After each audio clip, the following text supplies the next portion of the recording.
மனம். மனிதன் உற்சாகமாக இருப்பதற்கும் சோகமாக இருப்பதற்கும் காரணமே இந்த மனம்தான். மனசே சரியில்லப்பா என்று நம் சக மனிதர்கள், நண்பர்கள், குடும்ப உறுப்பினர் பல பேர் சொல்லி கேட்டிருப்போம். ஆனால் அது ஒரு வசனமோ வார்த்தையோ மட்டுமல்ல, அது ஒரு குமுறல், அதுவும் மனக்குமுறல். நீங்கள் வாழ்க்கையில் சாதிக்க வேண்டும் என்றாலும், மகிழ்ச்சியாக வாழ வேண்டும் என்றாலும் சரி, உற்சாகமாக இருக்க வேண்டும் என்றாலும் சரி, உங்களிடம் பெட்டி பெட்டியாய் பணம் இருந்து பிரயோஜனம் இல்லை. இந்த குட்டி உடம்புக்குள்ளே ஒரு நல்ல மனம் இருக்க வேண்டும். அதுவும் எதற்கும் அஞ்சாத, உறுதியான, உடையாத மனம் இருக்க வேண்டும்.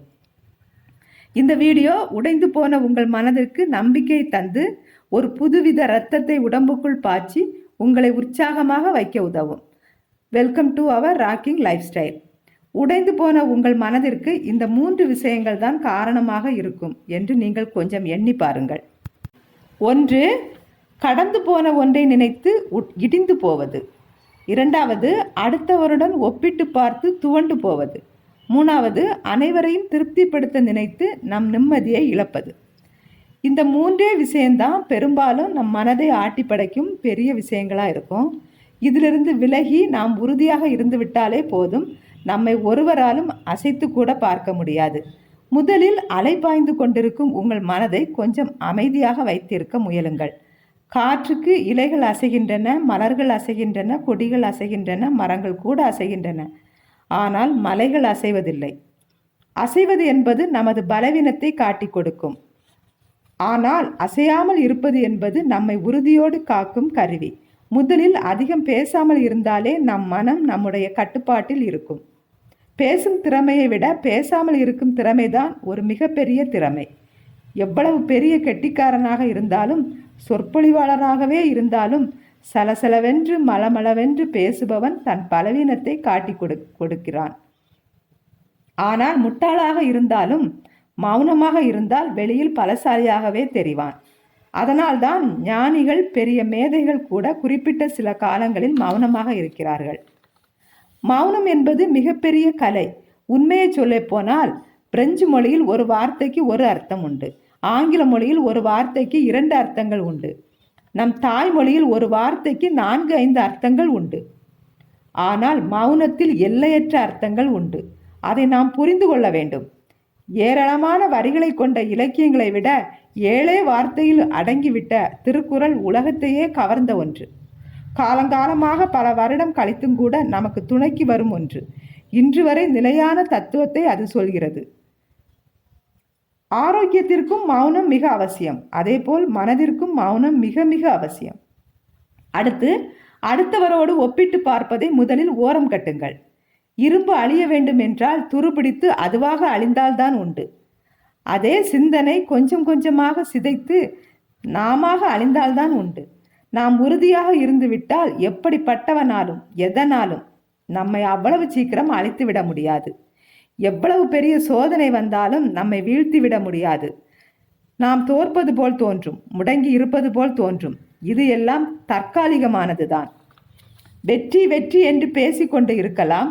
அந்த வெற்றி கூட நிரந்தரமல்ல, தற்காலிகமானதுதான். எந்த தோல்வியும் நிரந்தரமாக இருக்க போவது இல்லை. இன்று வேண்டுமானால் எதிரியின் கை, உங்களை காயப்படுத்தும் ஒன்றின் கை ஓங்கி இருக்கலாம். நம் துக்கத்தின் அளவு உயர்ந்து கொண்டே இருக்கலாம். ஆனால் அது நிரந்தரமாக ஓங்கி இருப்பதும் கிடையாது, வலிமையாக எப்போதும் இருப்பதும் கிடையாது.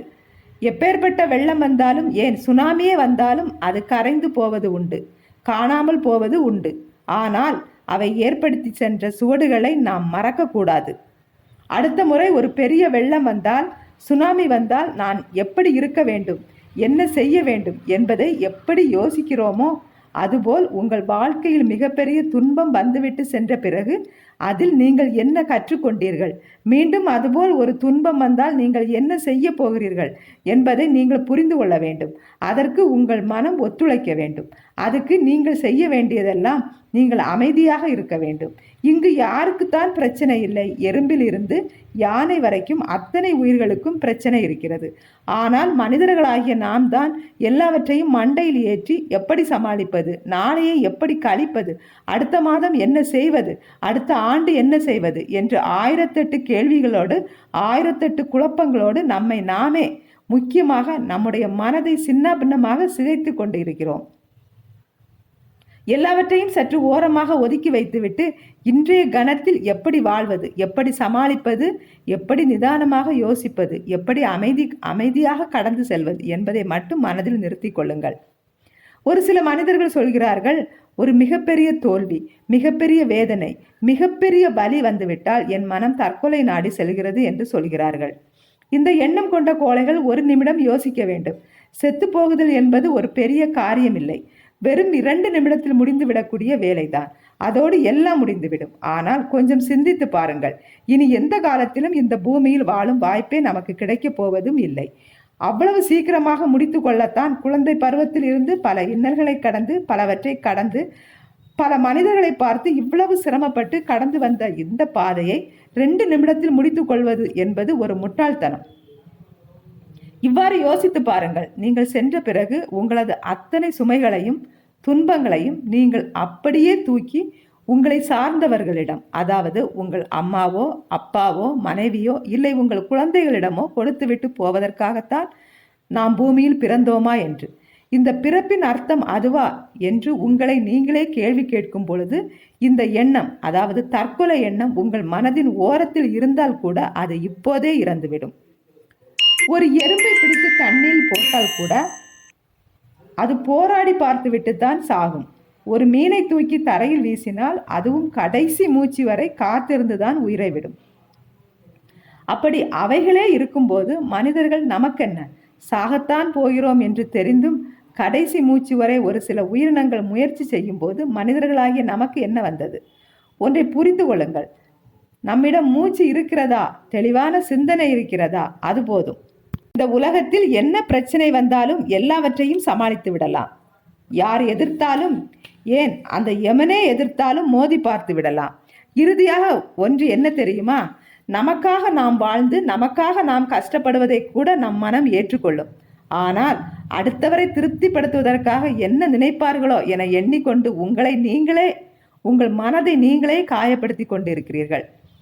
நீங்கள் இந்த பூமியில் பிறந்த அடுத்த நொடி இந்த உலகமும் இயற்கையும் உங்களிடம் சொல்வது என்ன தெரியுமா? உன்னுடைய உயிரை இந்த உலகத்திற்கு தந்து விட்டோம். இந்த வாழ்க்கையை உன்னுடைய கைகளில் கொடுத்து விட்டோம். இது உன்னுடைய வாழ்க்கை. அதை நன்றாக வாழ். உன் வாழ்க்கைக்கான அர்த்தத்தை நீ தேடு. உன்னால் பல பேரின் வாழ்க்கை பிரகாசமாக இருக்கலாம். ஆனால் அடுத்தவருக்காக மட்டும் ஒருபோதும் வாழ்ந்து விடாதே என்பதுதான் இந்த உலகம் உங்கள் மனதிற்கு சொல்லிக்கொண்டே இருக்கிறது. நாம் என்ன புரிந்து கொள்ள வேண்டும்? அடுத்தவருக்காக வாழ வேண்டும் என்பதும் ஒரு நல்ல குணம்தான். அவருடைய உழைப்பால், திறமையால், அறிவால் 100 ஏழைகள் பயன்பெறுகிறார்கள் என்றால், அதற்காக நீங்கள் உழைக்கிறீர்கள் என்றால் அதில் ஒரு அர்த்தம் இருக்கிறது. ஆனால் உங்களின் உழைப்பின் மதிப்பே தெரியாத ஒருவருக்காக நீங்கள் வாழ முயற்சிப்பது என்பது இந்த உலகத்தில் நீங்கள் பிறந்ததற்கான அடையாளத்தை அது அளிக்கிறது. இந்த வாழ்க்கை ஒவ்வொருவருக்கும் ஒரு பாதையை தரும். அதில் எந்த பாதையில் நீங்கள் செல்ல வேண்டும் என்பதை நீங்கள் தான் முடிவு செய்ய வேண்டும். அடுத்தவருக்காக வாழ்ந்தால் என் மனம் நிம்மதியாக இருக்கும், என் மனம் சந்தோஷப்படும் என்று எண்ணுபவர்கள் மட்டும் அந்த பாதையை தேர்ந்தெடுத்து கடினமாக உழையுங்கள். ஆனால் உங்கள் அன்பும் பாசமும் காதலும் குணமும் புரியாத ஒருவருக்காக நீங்கள் உங்கள் வாழ்க்கையை அர்ப்பணிக்கிறீர்கள் என்றால், அந்த மாதிரி எண்ணம் கொண்டவர்கள் நீங்களாக இருந்தால் இப்போதே மாற்ற வேண்டியது உங்களுடைய குணத்தையும் மனத்தையும் உங்கள் எண்ணத்தையும் தான்.